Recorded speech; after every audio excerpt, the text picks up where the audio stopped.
saw that one coming. We had been saying for a long time that Stephen Bridger was going to be able to join us here, but unfortunately he did not.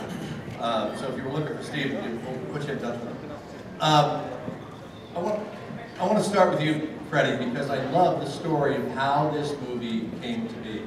Speaking of Steve, you would just take a minute and just tell us how you didn't have any idea of this movie until you got in a car.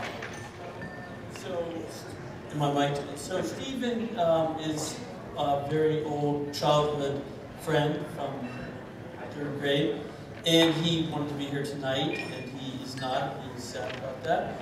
And so he was moving from the East Coast, moving jobs and moving his life to New Mexico, and he needed help taking his car from, we left New York City, and driving to New Mexico. So he recruited me. I went to the chiropractor twice that week. I begrudgingly said okay, and glad I did. And then we decided to take back roads to the south. No highways, no GPS, and we ended up in Mussel Shoals late one night. And we knew a little bit about Mussel Shoals, of some music we love, but no idea of the incredible magnitude of music that came from there. And so the next 24 hours we spent there, and we were profoundly moved by the town, the story, the river, the place, and that was the genesis of the film. You had taken off from Mussel Shoals, like you'd left there. Oh, and turned around. Well, yeah, we didn't actually drive through. We were north of there a little. We drove past it. We drive, so we get tired, and we pull over and said where we want to sleep. We pulled up the map, and we saw Tupelo, Mississippi ahead of us. We thought, well, we could have the birthplace of Elvis, and then we saw Mussel Shoals behind us, and we thought, you know, the music that we knew at that time that we loved was Clarence Carter, Allman Brothers, and Leonard Skinner. And we said, no question, we drove backwards on a 17-mile road trip to sleep in Mussel Shoals. So Matt, I want to ask you, I'm sure that Bono, Mick, Keith, Aretha, Steve Winwood, Jimmy Cliff, all these people weren't waiting outside your door, you know, to walk in, sit in a chair.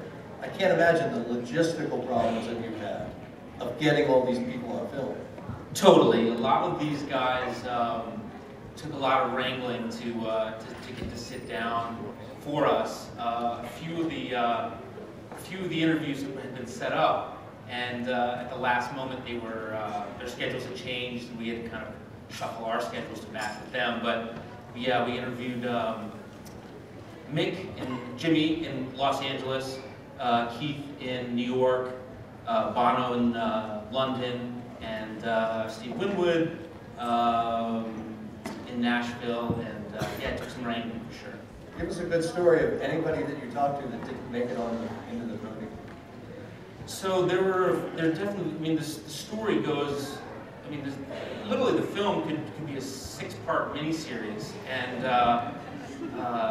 there were a ton of people that, you know, that didn't make it into the film that were influential to Mussel Shoals, and you know, either their schedules didn't work or it didn't work with our schedules, but overall it was wonderful to sit down with these people who were so important to the story of Mussel Shoals, and were so willing to tell the story of these guys, and who had never gotten recognition. So it was wonderful to sit down with them and shake their hand, and they were so humble and so excited to be able to tell the story of Mussel Shoals.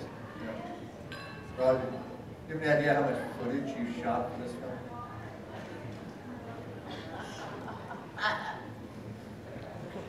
He knows. Hours. I don't know. Yeah, it was 4 years of going to Mussel Shoals is mostly what I did, and I didn't do all of these celebrity interviews. So we shot a lot of stuff in Mussel Shoals just by itself. I don't know, hundreds of hours. Over 100. But when you, Freddie, when you turned around, when you guys were there and you saw, oh, this is Mussel Shoals, you had no idea who Rick Hall was. You had no idea what he had been through in his life. Correct. So you wanted to just start this movie, have this movie of being about the studio, about the music. Then you get to know Rick and you realize there's another movie. I feel like I watched 2 movies about the studio, about Rick, right, and about his life and what it meant to the studio. Right. So we knew that we wanted to, we watched a lot of music documentaries, and before we didn't, that is correct, we didn't know anything about Rick and his story or the Swamper story. A little bit about his reputation preceded him. We were a little nervous, at least. Yeah, he's a little intimidating in the beginning for sure. And yeah, he can be intimidating, as you might have seen in the film.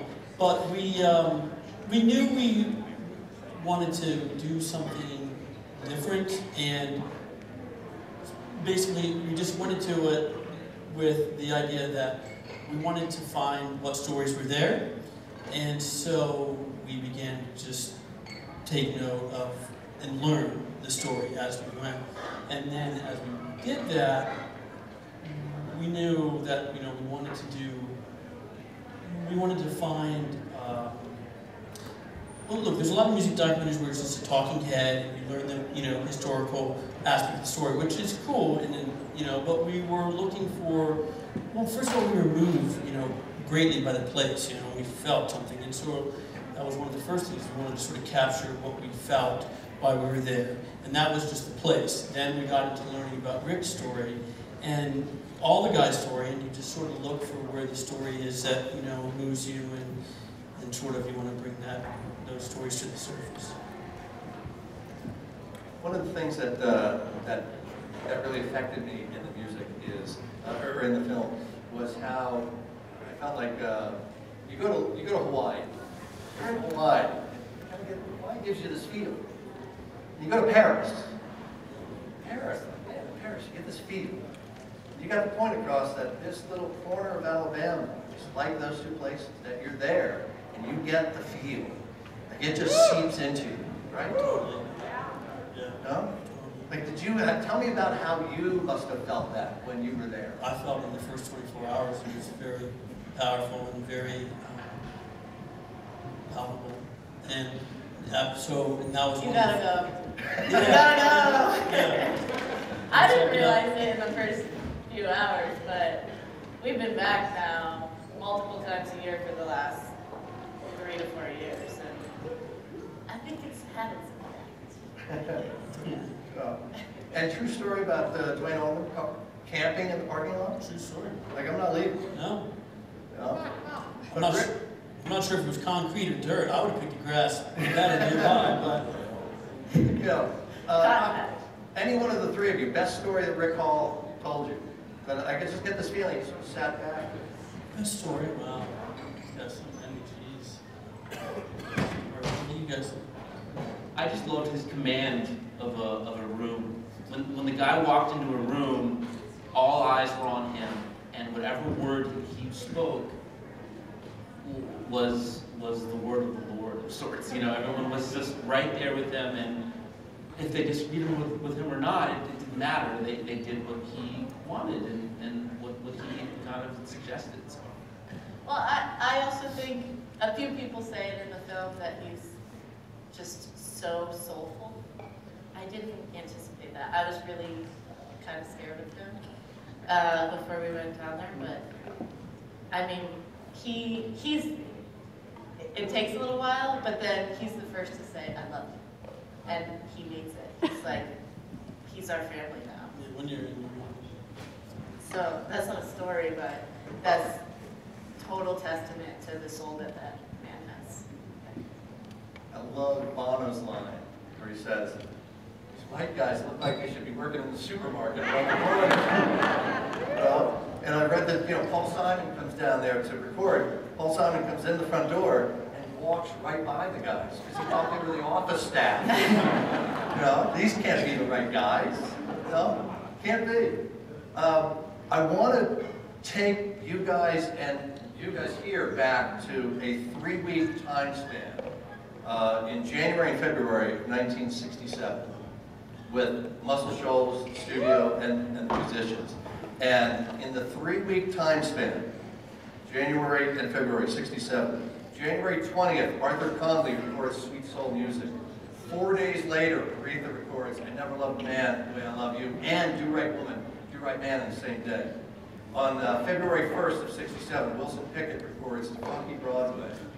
And then, February 14th, it was in New York City. But still, Valentine's Day, 46 years ago today, probably right now. Spooner Oldham was on piano, Jimmy Johnson was on guitar, and Roger Hawkins was on drums on this side.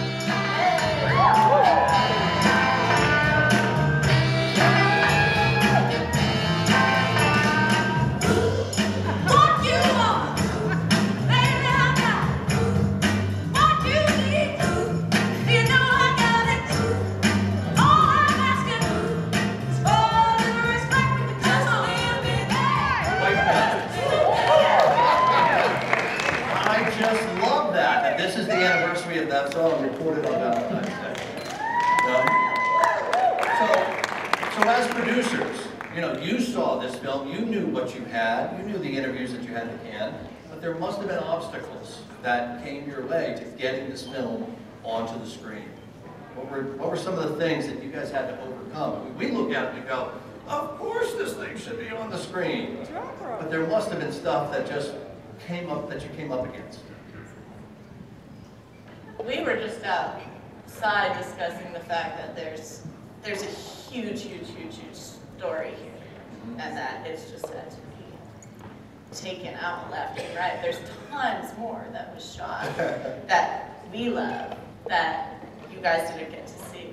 So I know it's been more of a challenge for this guy to decide what stays and what goes, but I know that's been a really big one for this story, which just, I mean, there's tons more. Tell it! Sequel! The two stories I miss the most are, one is the story of the song Simple Man, which was a Skinner song that they went up there and recorded the first version of, which was in the film because of sequence for it, and it was a beautiful sequence, and to me, I love that song. I've always loved that song for a very long time, and it was very emblematic to me. Those lyrics of basically these guys in the story. That was painful to leave that out.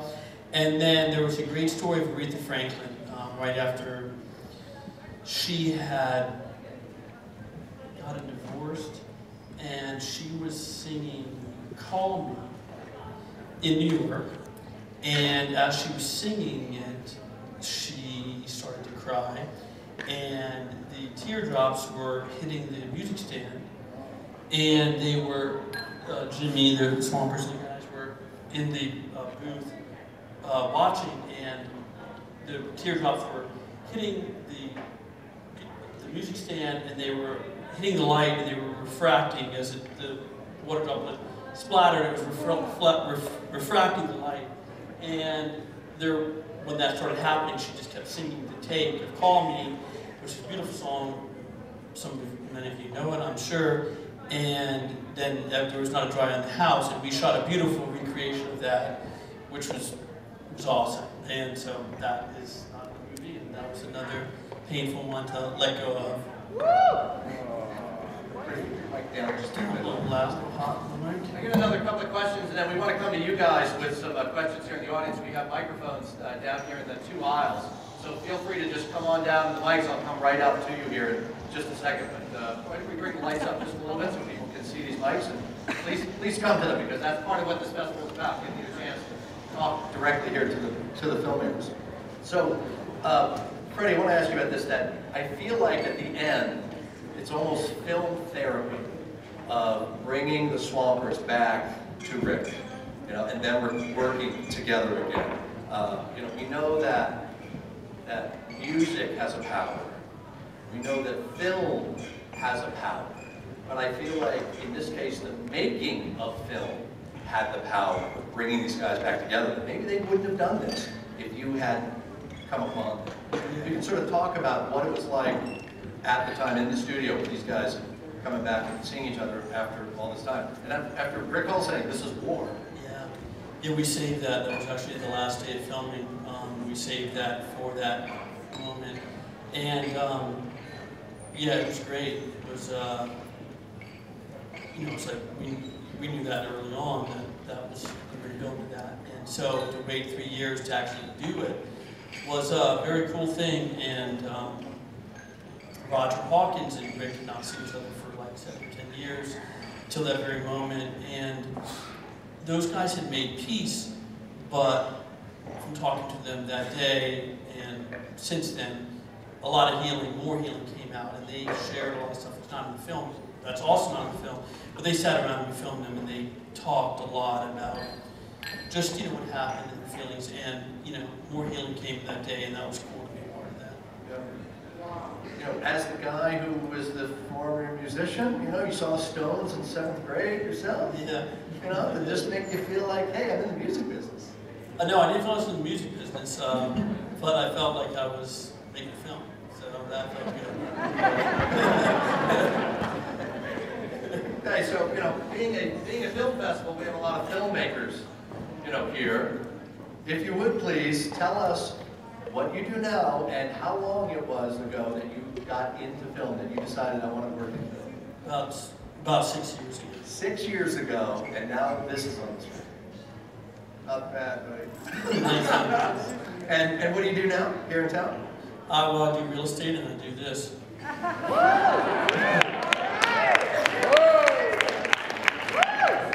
Not a bad this. Yeah. Blessed. Let's take a question right over here, and again, feel free to come to the mics because we want to hear from you. Thank you for this beautiful film. It was such a joy to watch. Yeah.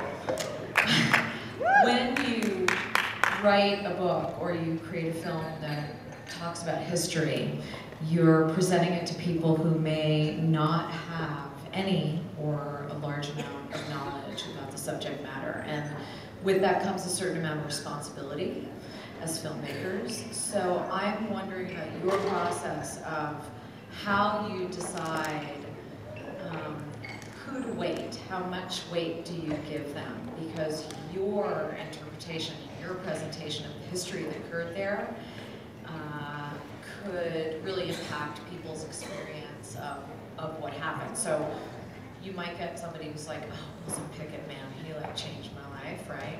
I wanted to be black. And it hadn't been told, and so you didn't want to F that up, and so that was a big burden, and I was a big lover of music as well, so I felt like, don't drop the ball, don't drop the ball. And then on top of it though, to complicate it, I wanted it to be very crucial film, sort of a human story, and so, you know, as we started to get to know Rick, I mean, it was